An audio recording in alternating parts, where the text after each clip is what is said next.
Okay, in this video I'm going to show you how to insert your nav bar.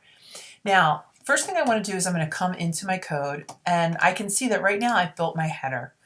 And I want my nav bar to come after my header. So I'm going to go and place my cursor in my code where I want my navigation bar to be. I'm going to hit return. I find it's easier to start a tag on a new line. Just when you have to go back and read it, it just makes everything easier. Excellent. So now I am ready to insert my navigation bar. I come to my insert window in Dreamweaver. If you do not see it, just come to window, make sure that it's checked. And I'm going to use the navigation tag. I could also build this with a div tag if I'd like to, but I'm going to use the navigation tag. I click navigation, and now at insertion point, this will be wherever the cursor is, so it's set. I could also say after tag, and it's after the header tag. That's exactly where it is. I want a new CSS rule, and I want it to be an ID because I'm only going to have one of them on the page, and I'm going to name it navbar. I want to attach it to the .css page that I've created for this document, for this website. I'm going to hit OK. I come on in. I'm going to choose my font family. I'm going to choose one that has Helvetica in it. I'm going to choose a font size. I'm going to put it at 36. Again, I can change it when I'd like to. I also have a text color that I want to use, and I have it in my sketch that I put together. It's 3340. I know this because when I built it in Photoshop, I specified and chose the font color, and it's the same font color that I have in the header. I'm going to come on in. I'm going to put my image in as a background. I'm going to browse. I'm going to find my image. I'm going to place my image on in. I do not want to repeat my image, so I'm going to put it at no repeat. I'm going to come to the box, and I'm going to set the size of the box. I'm going to set the width at 1900, the height at 180. Again, if I'd like to, I can change it. I'm going to come on into my margins. I want to center this, so I'm going to put the right auto, the left auto, and I'm going to add a tiny little bit of space from the top to the bottom. I'm going to set the padding. The padding will be the space inside of the box, and I'm going to point it out to you once it's inserted and you visually see it on the page. I have it all built, the CSS all set, and I'm going to hit OK. I'm going to hit OK, and I have my nav bar. Now let's take a look at our CSS. We can look at our CSS in two ways. We can go to coffeeshop.css, and I can see that this is all the CSS that I wrote. I see hashtag navbar, my opening bracket, and I see my closing bracket at the bottom.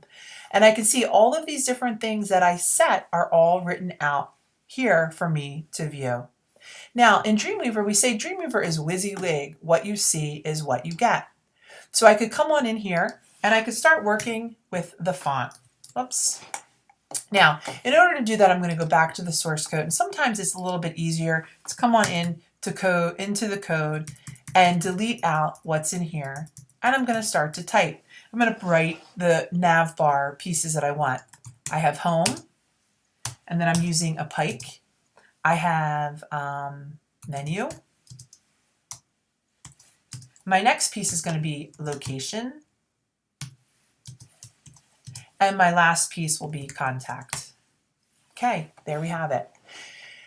Now I want to move this around a little bit, and I want to work with the padding a little bit more. So what I can do here is I could come in here and I could start to increase it. And really it's at the top. I want it to come down a little bit from the top. So check this out. As I start to increase the padding, see what happens? The font starts to move down. Now another piece happens though. The box gets larger. Okay, so when you add padding, it also increases the size of the box around it. So really we can say that, and these were all locked, so they all went to 53. Okay, I could unlock them and change it that way, right? Because the sides might work okay, not being at 53, right? So I'm going to put the sides back at 10. Okay, all right, I want to unlock this. There we go. Okay, there we go. Now I want to also bring the bottom up. I don't want that bottom all the way down there, so let me unlock it again. Okay, it's locked. I need to keep figuring out if it's locked or not. right, and I can see it coming on in. Excellent. Wonderful. All right, so now if I want to even, move this over a little bit more, how do I go about doing that? Well, I could also center this onto the board in front of me. And I could go about doing that, and I could even put more space in between the letters. So how could I go about doing that? Well, I could come on in, I could go to Window, I could go to my Properties bar. I'm going to come to my Properties bar. I can come on in over here, and I'm going to go to the CSS, and I know that I am at the rule for Navbar, right? I could edit the rule, and what's great when you do that too is see how you get this one back as well, and you can go through and work with that window, which is really awesome. But what I'm going to do is right on here I have the center, so I'm going to hit center, and now I have this centered. Do I like it so much? I might play around with the spacing a little bit more. I definitely want to work with the padding. And one more time, let's look at how we were able to do that. Again, we went to Properties, we went to Edit Rule, and now we can see it. So we can come on in and look at the box one more time and change things up. Now, I could change the height, right? I'm going to put the height to 100. I'm going to hit Apply. I'm going to see what it looks like. Perfect. Like that a lot better. And I'm going to hit OK. Now, let's take a look at how I would turn this into an active link. What I would do is I would come on in, I would highlight the word home, and I would come to HTML, and I am going to find the link. And here is where the link is. So I would say that the home actually will be the link page. So I'm going to say, I'm going to choose where it's going to go, and I'm going to click. It will be attached to the index page. Now it's an active link. Now, right now, these are the default colors for links. And in another video, I'll show you how to change the color of links. But we all have the experience of blue links. Let's say that I wanted to set a link for menu. I could do that as well. I would click and I would link it. So now the problem is that I haven't made the menu page yet. So it's not going to be, it's going to be a broken link, menu.html. Okay. I could come to locations and I'm going to link it to a page, locations.html.